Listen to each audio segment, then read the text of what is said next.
Welcome to My Therapist is Out, an open space therapy collective podcast. We are your hub for queer and trans mental health care. Each episode, we talk with one of our open space therapists or LGBTQ community member about mental health and building community. I am your host, Renae Johnson, they, them. Founder of Open Space Therapy Collective, I'm a licensed therapist and an art therapist. I specialize in working with queer artists who are exploring their gender identity and recovering from complex trauma.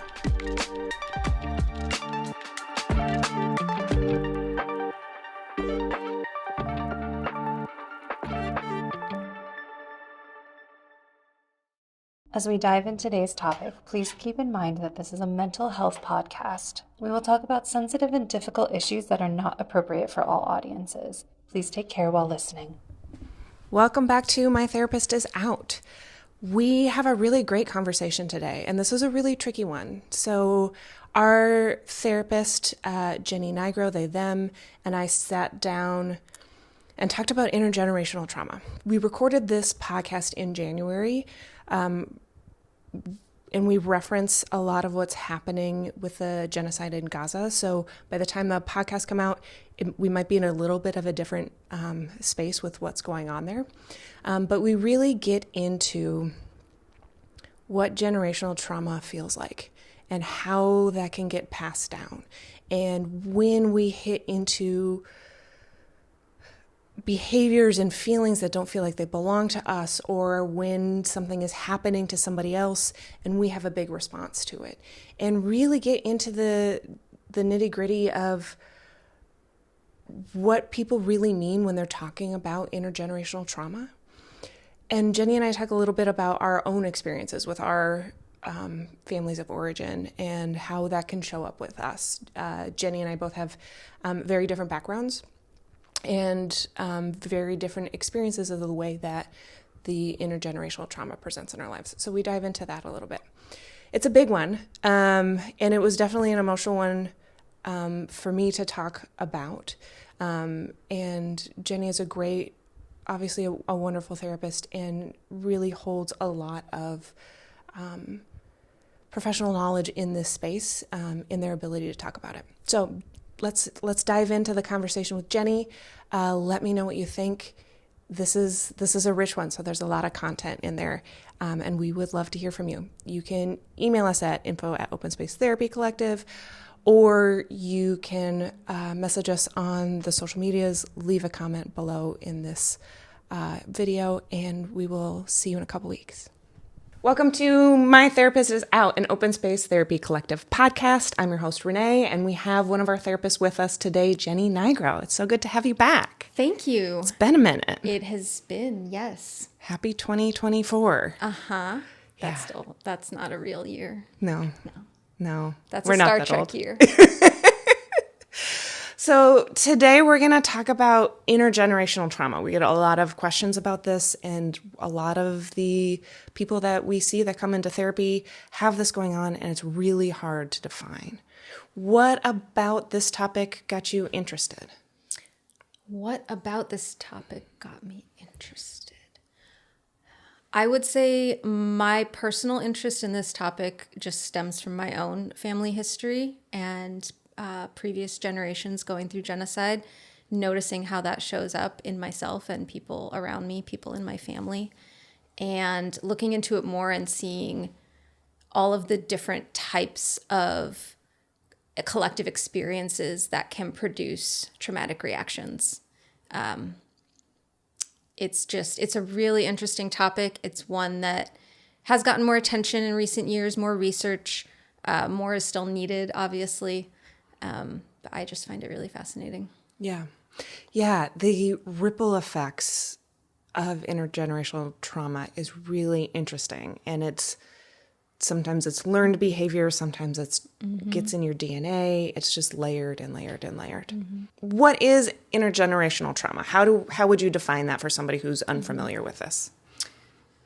Yeah, intergenerational trauma, also known as generational trauma, occurs when your ancestors, people in your family, have gone through traumatic events or had experiences, and those reactions can be passed down to their descendants, whether that's through modifications in their genes as a response to the trauma that is genetically passed down, or whether it's behaviors that have been learned to protect them from the traumas, and those are passed down through the social environment. It could be both, a combination. It could be a secret third thing that we have yet to discover. And that inheriting of trauma response, whether genetically or socially, is referred to as intergenerational trauma. What's an example of a behavior that would be learned, that would be like a trauma behavior that I've adapted that then I would pass on to a kid? An example might be, well, let's say that your parents grew up in a very racist environment. Let's say they grew up during a racist time.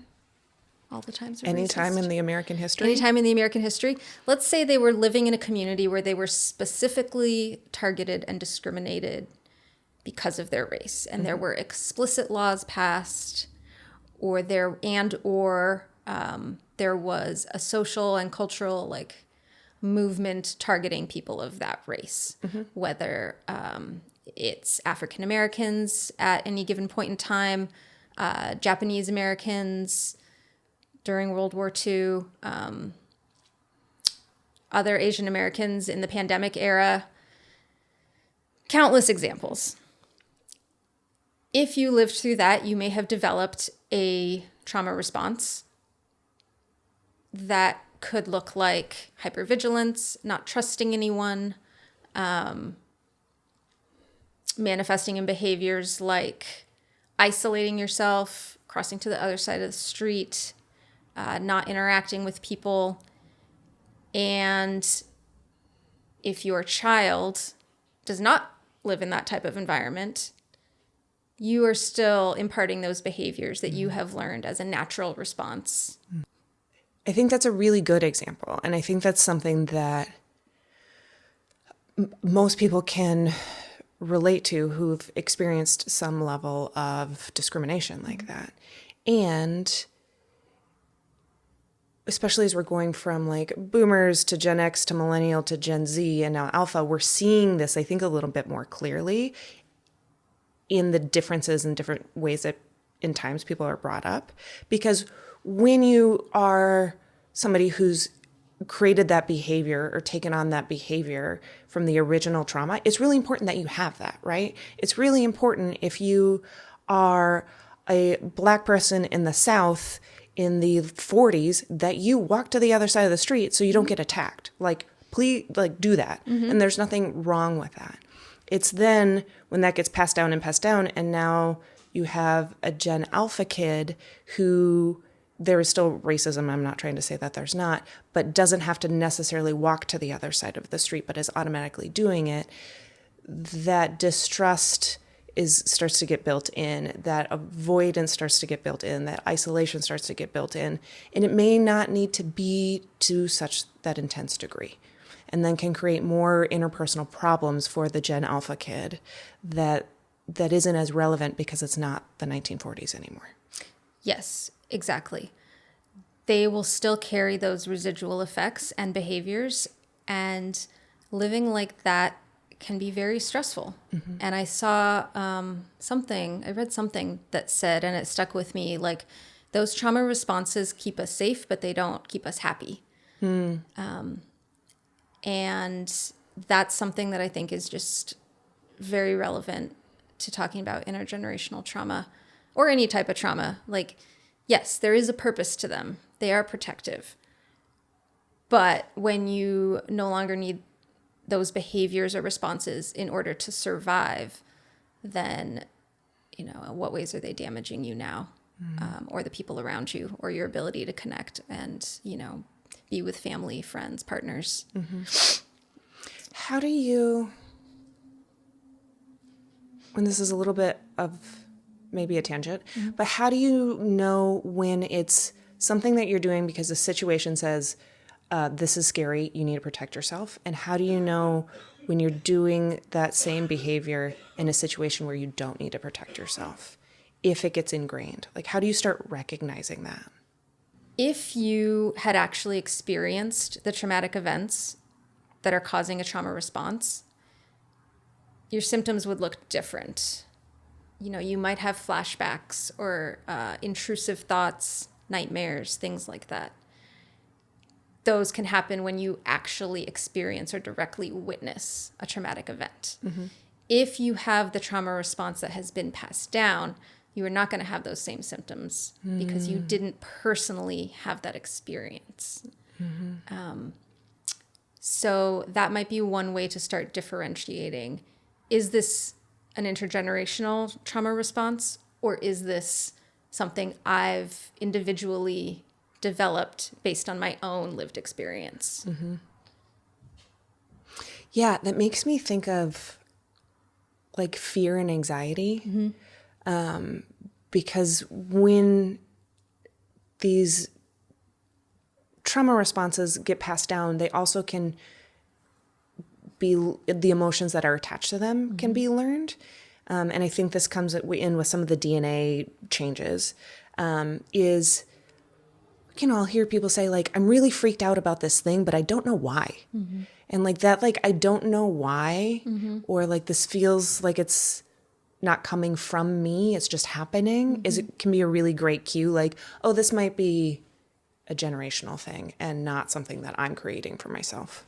Yeah. And I've had that experience personally, like having a response to something, you know, seeing or hearing something that triggers a feeling in me, and I have no point of reference for it. I have never had that experience myself, but my body feels like it has, and it has a response. Totally. Yeah. Like, now that you're saying that, I'm like, oh yeah, duh. I tend to be very protective of people. And I've not been subject to an experience that would require that. I've got plenty of my own shit, but like, That's that not one of them. Yeah. And that's something that I've had to work on, of like pulling back and being like, no, nobody needs you to be like big Papa Bear right now. You can like chill the fuck out and relax a little bit, and being like, oh, but I know where in my family's history that they would have needed that. Yeah.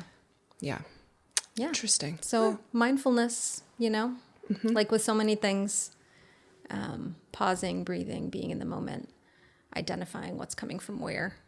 Easier said than done, obviously. I wish this stuff was easy.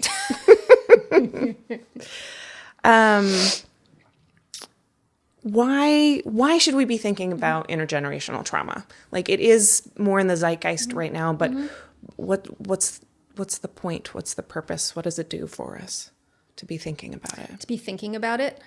Well, like so many things, you know, it's important to normalize it. It's important to recognize that people have these experiences, especially as we see now. Can I talk about genocide? Sure, you can talk about whatever you want. Like the current genocide? Okay. You know, I think right now, a lot of people may be having a traumatic response to the genocide that's currently happening. And if you are a person who has those experiences in your family history, it's going to hit you differently. You might feel a level of like grief and anguish that, again, you have not lived through it in your lifetime, but your grandparents, great-grandparents, great-great-grandparents did. And those threads of existence are still like operating in you, like we talked about before, whether it's genetically, socially, culturally, all of the above. And so it's important to recognize where that comes from. It's important to normalize feeling that intense grief, rage, sadness, all of the feelings. And it's important not to minimize how people are feeling about this, even though you may, there might be a tendency for other people to minimize and say, well, it's not happening to you. Well, your body might feel like it is happening to you. Which is not to say that our experience here is comparable in any way to the people who are actually existing under threat of genocide right now, or who are actively being killed, living in war at this time. It's a completely different thing. But I think that's part of why the conversation around intergenerational trauma is more relevant right now, because we are seeing effects in ourselves that we might not have expected to pop up. Yeah. A lot of people will come in and be like, well, I should be fine. Other people have it worse. And I think this fits, right? Like the people who have genocide in their family history are having a really hard time, even though they're in the States and aren't actively being killed in the moment. And recognizing this is a very touchy thing to talk about. But those feelings are still important and important to process through. And it doesn't mean that it should take away from the active violence and murder and genocide that is happening. That still needs to be platformed. That still needs to be stopped. And both things can coexist. It's when, and I think that's part of like recognizing your own intergenerational trauma is saying like, I'm having this experience and it's not necessarily my experience. It's coming up and I'm holding it. And I also need to be present and be in the now and recognize what's happening in real time, which I think with trauma in general, whether it's something you experienced or it's a family experience, timelines get mushed together all in one thing. And it feels like it's all happening right now. And part of this work is stretching that timeline back out and being like, okay, no, the genocide that is currently happening is real and it's active and we need to do something to stop it. And my family's history of genocide is coming up and I clearly need to spend time and treat that for myself. Yeah. Did that fit? I think so. Okay. That was good. If someone's starting to recognize that intergenerational trauma is happening, that they're having these symptoms pop up, they don't know where it is, something feels like it's happening right now when it's not, is it going to just like pop out and give somebody a breakdown? Is it going to be kind of stealthy and like get its little tendrils in your day to day? Like how big and how little does this show up? That's a good question. I think in my experience, it's more likely to be the little tendrils creeping in.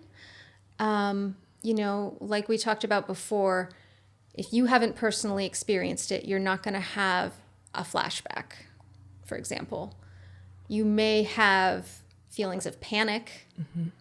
You may notice somatic symptoms, trouble breathing, different manifestations like that.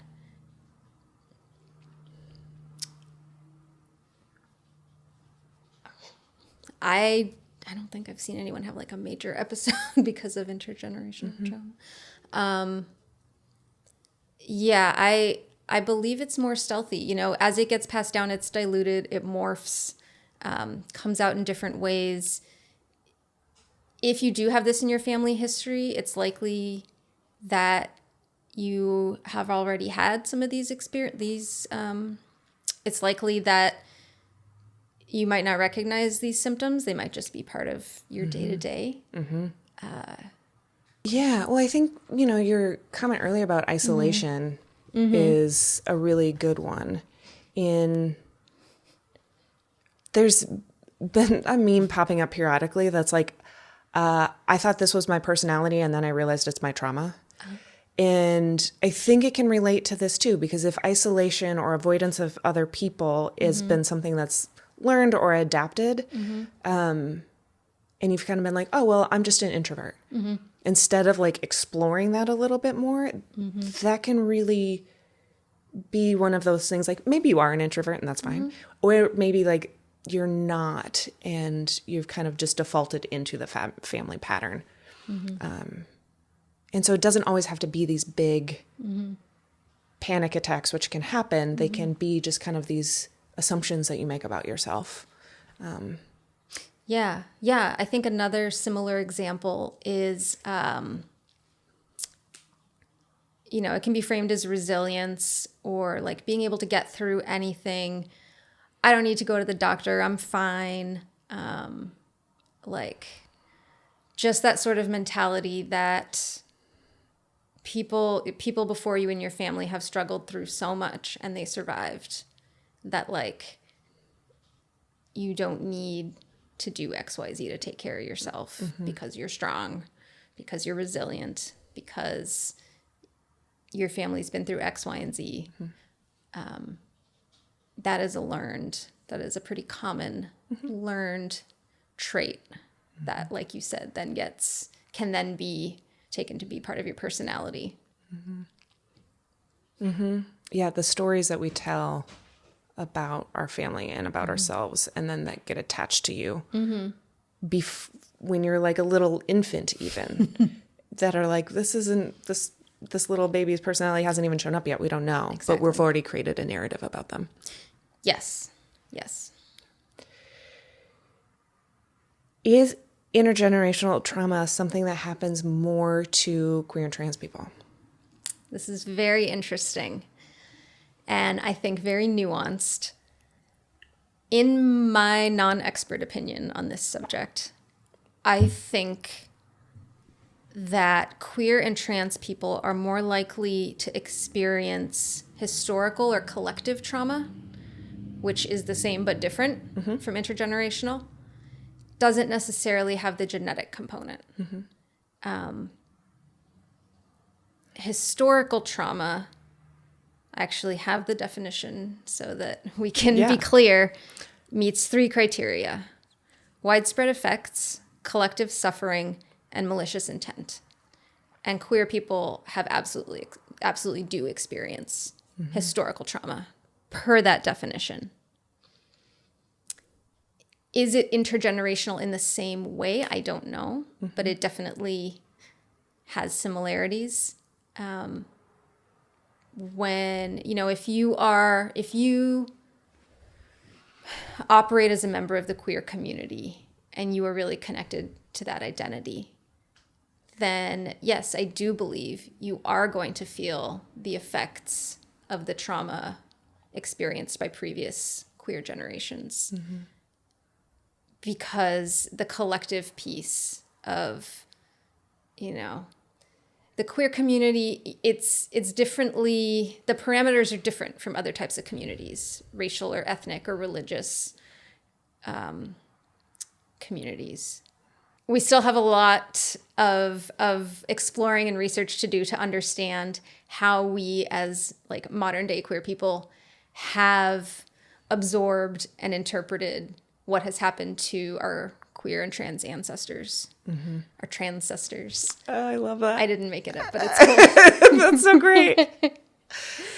Yeah, I'm going to push back on one thing in that you are an expert in this, being a queer trans person yourself and being somebody who's been in the mental health profession for well over a decade, specifically working with queer and trans people. You are the expert in this. But I love this definition of historical trauma and bringing it in, because I think it's really relevant, especially we talk about chosen family so often. And a lot of us have stepped away from our biofams because because it's the source of trauma. And when so many of us are put in positions where we step away from our biological families into chosen families,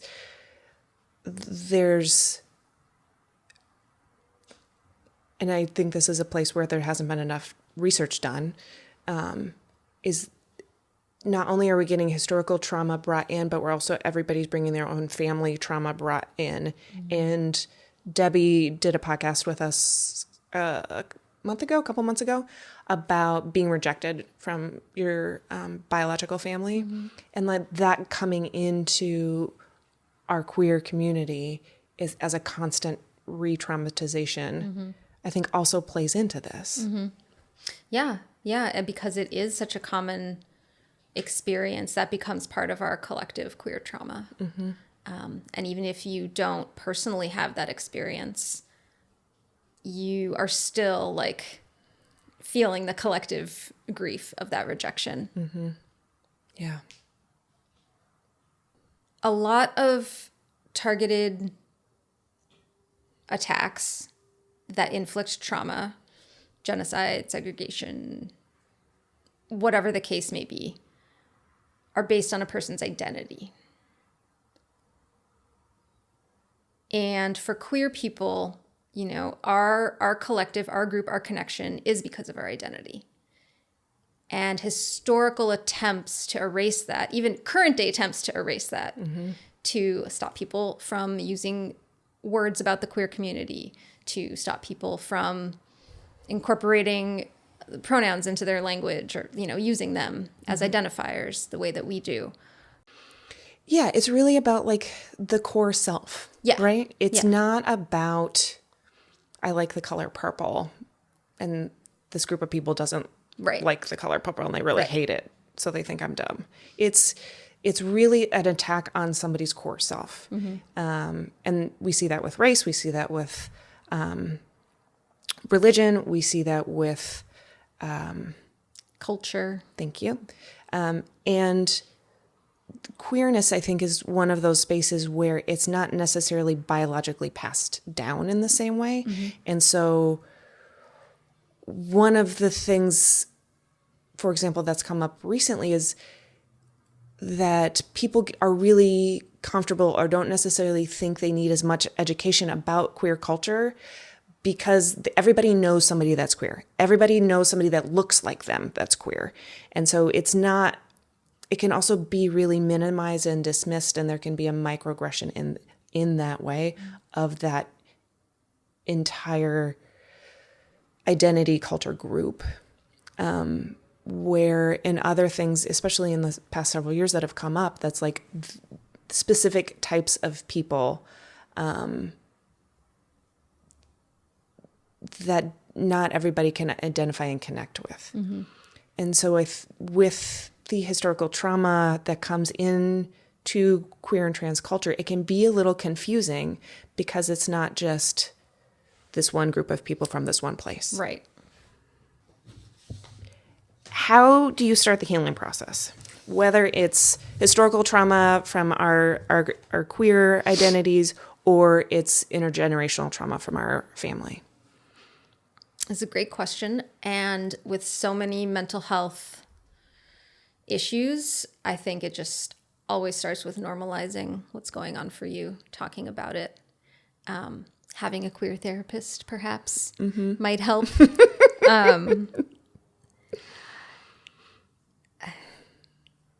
Like we talked about before, validating the feelings you're feeling, even if they're connected to an experience that is not your own. Honoring those feelings.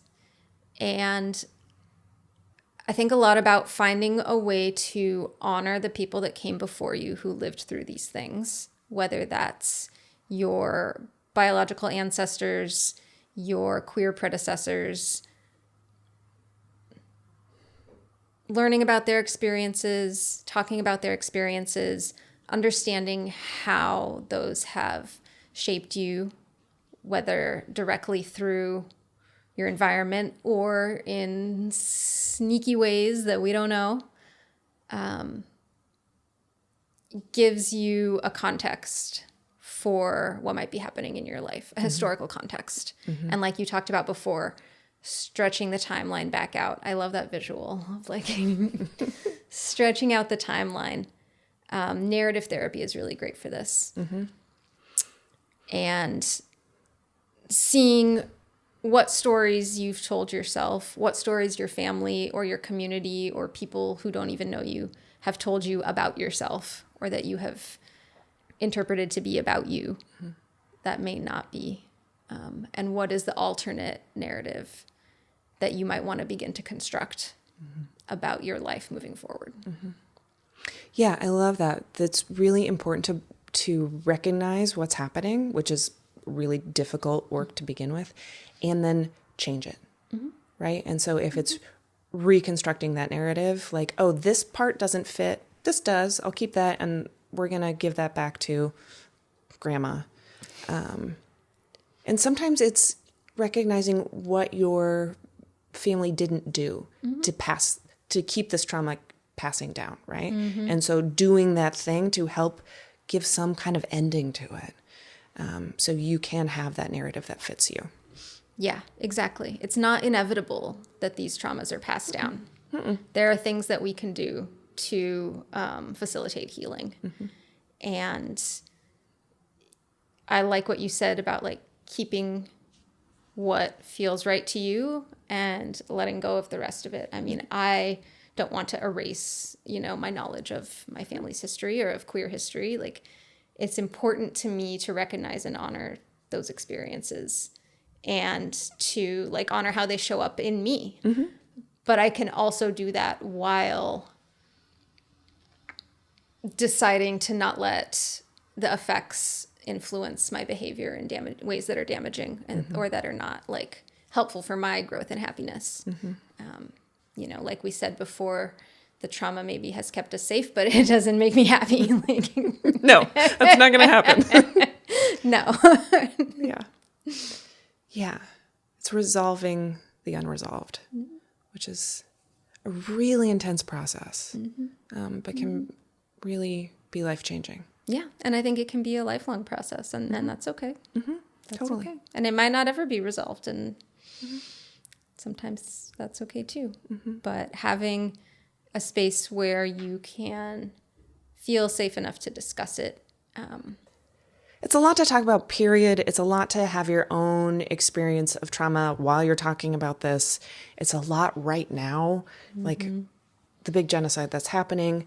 We're recording this in January, so there's already 300 plus anti-trans bills that have gone out. It's just a lot. But it is important to talk about because I know a lot of people have questions and that can feel really scary.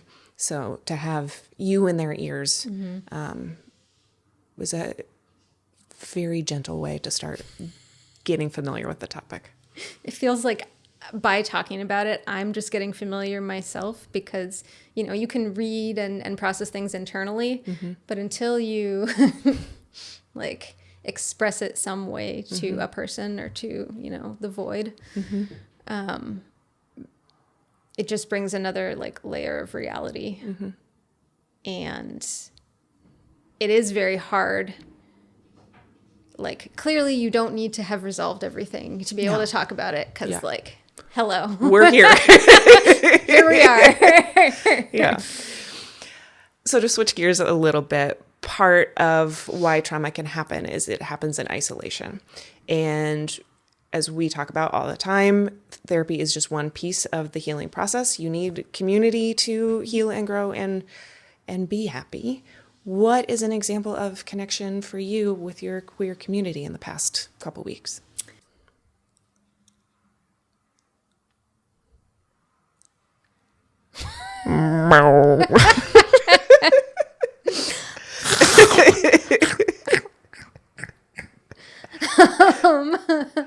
I don't know. Give me some examples that normal people have, and I'll see if I had any of them. You did that New Year's thing with your friend and the art making stuff. They were all straight. Oh. You did the holiday queer stained glass craft festival. Oh.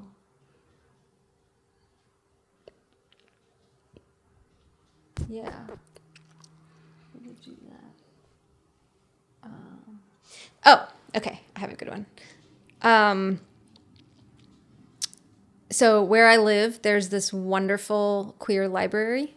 Ooh. And it is amazing because I don't know, I didn't think of this earlier, but it holds like all of our queer history. Oh, wow. It's like an archive and has, you know, all of like the modern queer romances that you want to read, and everyone there is queer. So it's a space where I really feel that connection to people currently who are queer and in the community, and at the same time to, like, you know, the transcestors, because their stories are all collected in that space. That's incredible. Yeah, it's my really God. special. It's really special, and I wish that everyone could experience that.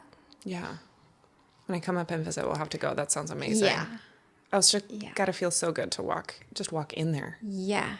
Yeah. And you see like just all the volumes of gay that exist in one space. And it just makes you feel like, you know, maybe if you're someone who doesn't have a connection to your biological family lineage, as a queer person, you can walk in and see like your queer family history. Yeah. It's documented. It's there. You can read it. You can share it. It's really great. Awesome. Yeah. Oh, I love that. Took me like 8 years to think of it. It's okay. It'll be edited, so nobody will know, except for Alex. Thank you so much for joining us today for this very complicated topic, obviously. If you have any questions, shoot us an email, comment below. We're happy to continue talking about this. I think we've got some Q&As coming up again soon, and happy to fold in some of the intergenerational questions, because this is heavy and confusing. Yeah, and we just barely scratched the surface, honestly. Yeah. Like, this is in there's like a lot. the prereq to the 101 class. Exactly. Yeah. Okay, that makes me feel better. Thank you for putting it that way. You can find us on Instagram and TikTok and YouTube at Open Space Therapy Collective. You can always shoot us an email at info@openspacetherapycollective.com, and we will see you again in 2 weeks. Thanks so much, Jenny. Thank you. Bye. Bye. Thanks for joining us. If you're in California and looking for a therapist, visit our website at openspacetherapycollective.com and book a free intro call with one of our therapists. If you're enjoying My Therapist Is Out, please rate, review, and follow us on Spotify, Apple Podcasts, and YouTube. My Therapist Is Out is an Open Space Therapy Collective podcast. Our therapists are Renae Johnson, Kristen Crow, Debbie White, Jenny Nigro, and Tara Friedman. Our podcast editing is done by Smash and Grab Studio. We'd love to hear from you about today's topic, so you can email us at info@openspacetherapycollective.com. You can find us on TikTok and Instagram at My Therapist Is Out and Open Space Therapy Collective. Thanks for listening.